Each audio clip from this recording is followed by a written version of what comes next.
So much love and appreciation to those of you who have been with me for the 2 year period plus that I've been doing this. Thank you for showing your love and support to the channel. And to anybody else who is brand new to the platform and you would like to support the channel, also, you can do it by way of Patreon, Anchor, the clothing store, and also the shoe shop that is listed in the comment description below. And again, thank you to any and all of you guys who have been here to support this channel during the 2+ year period. I wouldn't be able to do what I do every single day without you.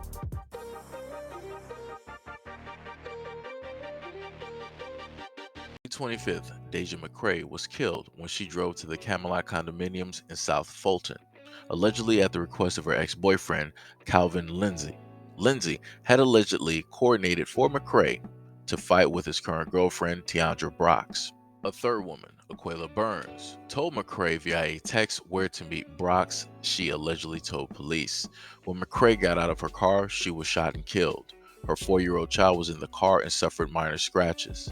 Lindsay was arrested on May 30th and charged with murder, aggravated assault with a deadly weapon, possession of a firearm during the commission of a felony, and being associated with a street gang while participating in a crime.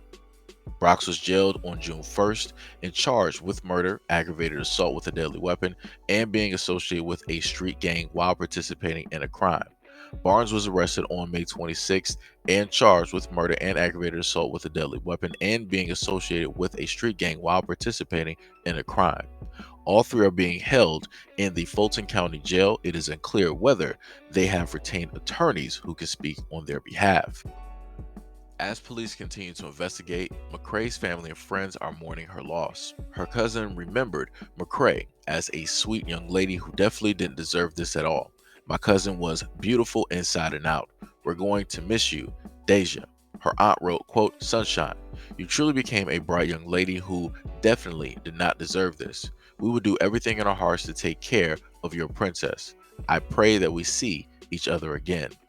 Her loved ones held a celebration of her life on June 6th in Decatur. I just want to first start off by saying my condolences to Deja McRae's family. This is something that should have never have taken place for the most part at all. This was a senseless killing that, like I said before, made no sense at all. This was all over somebody else's emotions and them, quote unquote, moving on, but not really fully moving on, which, like I said, it makes no sense.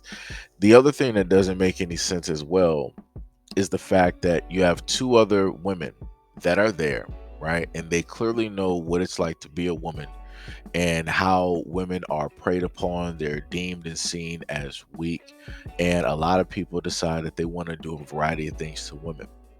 But yet these women entertained the idea and acted on the idea of the ex-boyfriend and decided to set this woman up, had her come to a location, more than likely knowing that she would have her child in the car, and then decided to let the ex-boyfriend just start running through shots, almost potentially injuring that child, just so that he could, for whatever reason, decide to take her life. And for whatever reason, the women that were involved found, I guess, some type of happiness, some type of joy, some type of camaraderie directly in that. And they all gathered like moths to the flame. And the main thing that I've tried to state to people before is that no matter how many conversations guys will have in order to stop things like this, you will still have guys out here that want to do things like this because that's just within their nature. That's who they are as that person. The main thing that I try to state to a lot of women out here is, why do you always consistently risk and sacrifice your lives to go for guys who are bums, to go for guys that have no prospects, to go for guys that don't want to uplift or see you or help elevate you to your highest potential? You always flock to the guys that want to dim the light that you have internally. And somehow, some way, you internalize and you see that as love. versus if a good guy comes directly into your life and he's trying to give you all of the love, all the nurturing, all the caring, all the admiration, all of the respect, all of the acknowledgement in the world. That guy is literally trying to put you to the highest of highs. You see him as a simp. You see him as weak. You see him as a guy that you can clearly walk all over and that you can use for whatever monetary gains, and then you just throw him directly to the side. But notice with that good guy, women normally would have a longer life. Their life is not going to be put in jeopardy. That good guy is not going to risk your life, because I've never heard of a moment in time where a woman is like, yeah, this good guy, he took my life. Yeah, this good guy, he risked my life for clearly no reason. Never heard those stories. I've heard of stories of guys doing this. I've heard of stories of bad guys doing this. Case in point, this story here with Miss McRae losing her life to a bad guy. And these are normally the guys that other guys on social media try to warn women about. These are normally the guys that in real life, if women have brothers, if they have fathers, if they have uncles, if they have best friends, and so on and so on, we try to normally, right, deter you away from dating and being around guys like this. Because at the end of the day, what always happens, you have a woman that will end up inevitably losing her life because she chose the wrong type of guy, because he made her feel a certain type of way. He does these certain types of things. He talks to her a certain type of way. He has this controlling type of personality which she likes. And you're dealing with all of that stuff just so that you can inevitably end up losing your life to guys like this.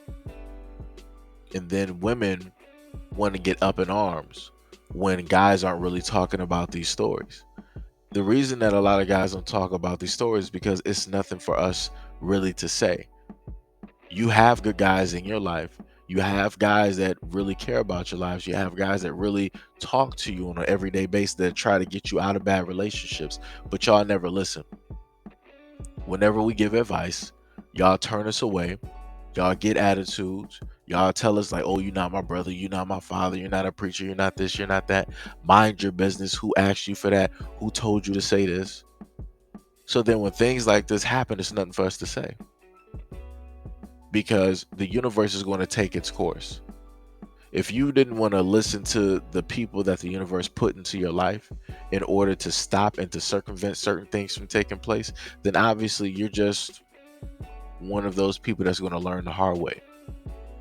And the main person who's going to end up suffering the utmost from this whole circumstance is not the two women that were involved in helping this man take this woman's life. It's not the ex-boyfriend who ended up taking this young woman's life. And it's not the young woman, nor is it the family of the young woman. It's that little girl who's going to be growing up without her mother, without the utmost loving, nurturing, caring individual, the main person that she was going to have the option to look up to potentially learn from. She lost all of that wealth of knowledge that her mother had, that she held. Because very easily, if Miss McRae would have just ignored any type of text messaging or anything like that, she could have been still alive right now. And then as her daughter got older, she could have been there at those moments where she's going to be dating boys, and she could have told her like, you know what? I made mistakes in my life. These are the types of guys that I went after, XYZ. Let me tell you about these guys. Let me tell you the stories. Let me give you the signs and the symptoms. So therefore her daughter would not enact and, contribute to the loss of life that Black women suffer by making the wrong choices. And then she would have further been able to have more conversations with her daughter when she hit 18, right? And then went over in a lot, more depth than what she would have when she was younger. And then when she becomes a full-fledged grown woman, she could then really go and get in depth, right? And explain a lot more details to her daughter. the certain feelings that she gets when she's around these type of guys, how they're going to make her feel, all of those chemicals that are going to be going, that's going to read green but realistically they're red. Like I said, she had that wealth of knowledge that she could have imparted to her daughter, but now she can't.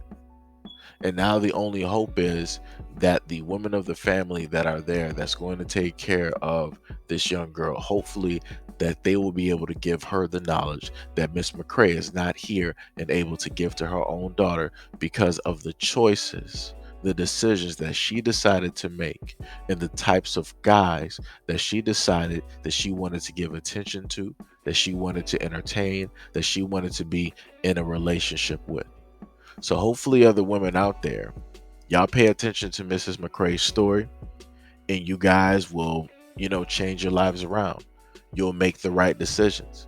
And hopefully within making those right decisions, you will inevitably and potentially save not only your life, but the life of your daughter, your niece, your granddaughter, or maybe any other little girls that are potentially looking up to you, that can have the option, right, to listen to any and everything that you have to say when it comes to things like this.